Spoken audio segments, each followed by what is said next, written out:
What's going on, good people?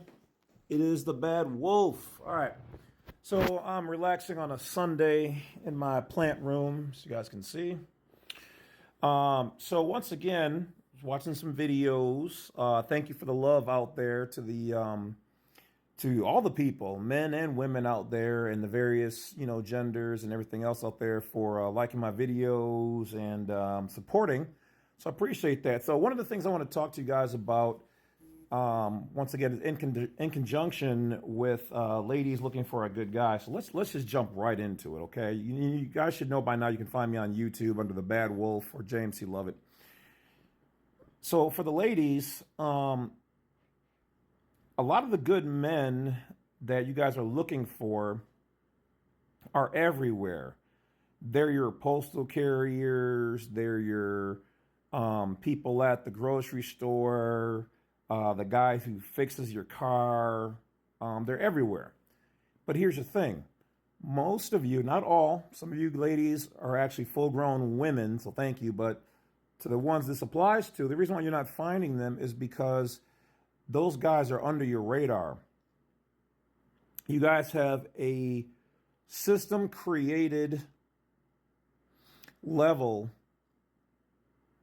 that you've incorporated into being part of your personal preference. You've adopted something from the system and brought it into yourself and made it into now your preference, where you got to have these guys that are 6 foot, 6 inches, 6-pack, 6 figures, all this stuff, right?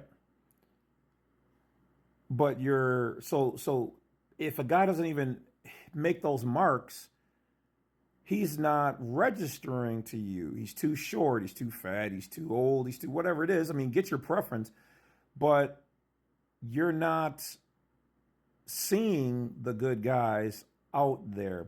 And one of the big things is, even if you do find a guy, and understand this, as guys, we don't care about how much you make. We don't care about your degrees. Now, it does show that you're dedicated, does show that you're smart, does show that you're a go-getter, and that you can be dedicated to the cause, okay? And that's great. We love that, but that's not what attracts us to you. That's also not something that we're intimidated by you, because you have those things. We're living in a state of peace, and we want to know if you're going to bring peace to our world. If you're going to not cheat on us and have us go through this whole, are you cheating right now? Are you at work with somebody? We don't want that. We would prefer to take care of ourselves than to have that potential struggle. We don't want to be cheated on. We don't want to be lied to. We don't want a woman who's been ran through. We don't want a woman who's got a BBL. Sure, a BBL looks great if you like that. I really personally don't. But okay, let's say you have it. Great, good for you. Do it for you, not because you think that's what men want, because that only is like a fetish to a man. Wow, look at all that B-double-O, double-T, double-E. Yeah, we want to smash it, but those are the types that usually just get muffed up, ran through, and then we're out. That's not what we want to keep. So listen to what I'm saying. This is what most men aren't really trying to say, because most men don't want to talk about it. We're used to being told, oh, just work hard, look handsome and rugged, be stoic, no matter what pain you go through, how you're feeling. Don't communicate. And then a woman goes, well, communicate. We're like, well, we don't really know how. We don't know how to articulate what we're feeling. We just know it's not good. We don't like this, because the society, the system pushes us to not do those things. And I'm glad to see that it's changing. But one of the biggest mistakes women make, and hopefully you're a good woman, and if you have cheated on there, I'm just going to tell you in all honesty that really is disappointing. That at any point in time, even if the guy was trash, you cheated, because be better than the problem you're complaining about. Just because he cheated doesn't mean you needed to cheat. Just because he was trash, he was still your choice. You picked him.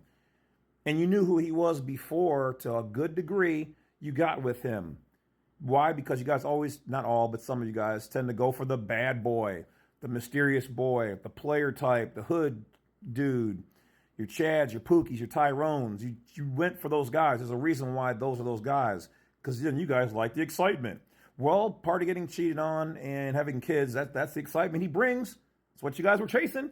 You were running after him. Chad, Tyrone, come here. I've got this vajayjay for you. And then, well, he turned around and did what he do.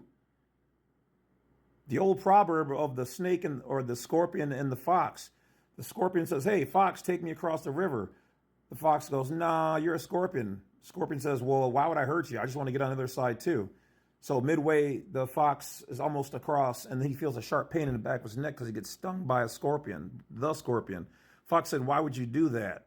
We're both going to die." The scorpion said, "Because I'm a scorpion. It's what I do." So be careful who and what you chase, because you might find out that wanting is better than having. Now, one of the big mistakes that women make out there, women and girls, women are usually more, they've gone through the rigmarole, and they have learned these lessons I'm teaching for free the hard way, and they've earned their badge of honor to be called a woman. But some of you full-size girls out there take full offense to that. I really don't care, because if you're mad by it, then it applies to you. And that just means you need to change your ways.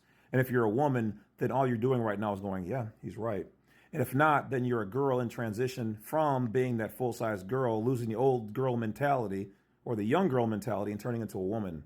So we should be good, all the way good across the block here. How do I know these things? One, because I used to be the bad boy. Okay. Two, I was also raised by women. So I've seen all of it and done almost everything there is to do. Okay. But one of the biggest mistakes that females make out there is the transition. This is the problem. The problem is your transition, because you're not making it. And what do I mean by that?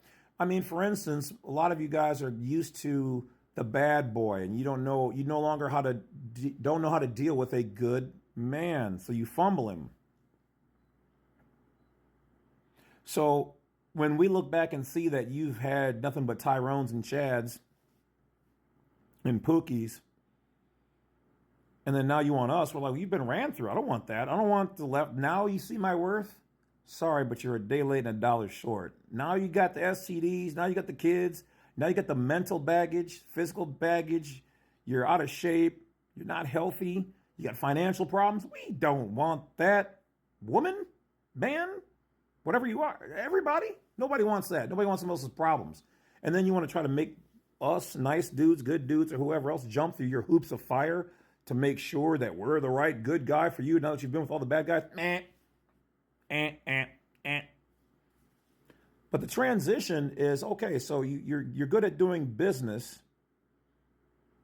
You got your degrees, and now you're operating like you're too good for everybody. And then you try to show this other educated guy, or a guy who's just a good guy but is not as educated as you, that you're above him. And he should be doing all these things for you. Why? You're not paying us. And so your transition into trying to take care of a good guy sucks, because you don't know how to do it. And your transitions for some of you guys from going from being independent, knowing how to take care of yourselves now, finally, to the best of your ability, some better than others.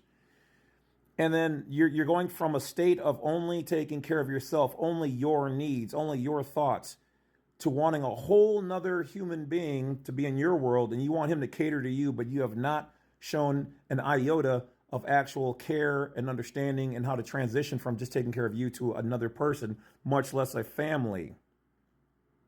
Why would and then now you're going to get his mind involved, his kids, or your finances, or have kids, his peace. You hear that right now? Listen. Quiet, peace, and tranquility. Now, we're willing to share this if we can still have this at some point in time, because we can sit with you and just be quiet. That's one of the things I do with my girlfriend now, is that when she's always ready to go, boop, boop, boop, boop, boop, boop, I'm like, "Babe, come here." And I just hold her until she finally just kind of gives in and quiets down and appreciates my energy, and I appreciate her. And she can just let the problems and stress go and feel cared for, peaceful, and seen.